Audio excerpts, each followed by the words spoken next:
संविधान हम सबको सम्मान के साथ जीने का अधिकार तो देता है, लेकिन भारत के एक राज्य ने ऐतिहासिक फैसला लेते हुए सम्मान के साथ मरने के अधिकार को लागू कर दिया है। कौन सा है ये राज्य? सम्मानजनक तरीके से मरने का कानून इच्छा मृत्यु से कितना अलग है?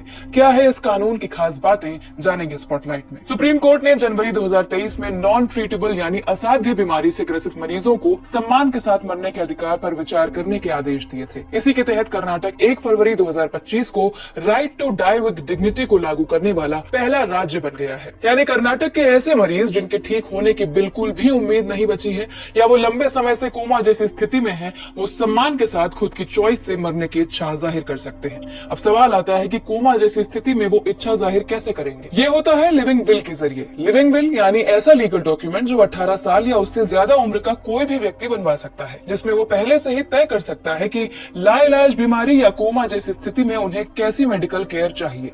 इसमें वो right to die with dignity भी शामिल कर सकते हैं। अस्पताल और डॉक्टर इस फैसले का सम्मान करने के लिए बाध्य होंगे। इसे इच्छा मृत्यु मत समझिए, बेशक ये दोनों एक दूसरे से जुड़े हैं, लेकिन right to die with dignity और इच्छा मृत्यु में फर्क है। Right to die with dignity में किसी व्यक्ति को गरिमा के साथ जीवन के आखिरी क्षणों का फैसला लेने का हक मिलता है, यानी वो इलाज जारी रखना चाहता है या नहीं, खाना पीना बंद कर सकता है। वहीं इच्छा मृत्यु यानी यूथनेशिया किसी गंभीर रूप से बीमार व्यक्ति की पीड़ा खत्म करने के लिए उसे इंजेक्शन देने जैसे तरीकों से जीवन को समाप्त करने को कहते हैं। राइट टू डाई आखिरी समय में इलाज, देखभाल और गरिमा के साथ मरने के अधिकार पर केंद्रित है। इसके नियमों के तहत पेशेंट के परिवार के रिक्वेस्ट के बाद 2 स्टेप मेडिकल रिव्यू सिस्टम होगा, जिसमें 3 डॉक्टरों का एक बोर्ड मरीज की स्थिति को एनालाइज करेगा। एक दूसरा बोर्ड जिसमें 3 डॉक्टरों के साथ सरकार द्वारा अपॉइंट किया गया डॉक्टर भी शामिल होगा, कोर्ट को रिपोर्ट भेजने से पहले पूरे प्रोसीजर की समीक्षा करेगा।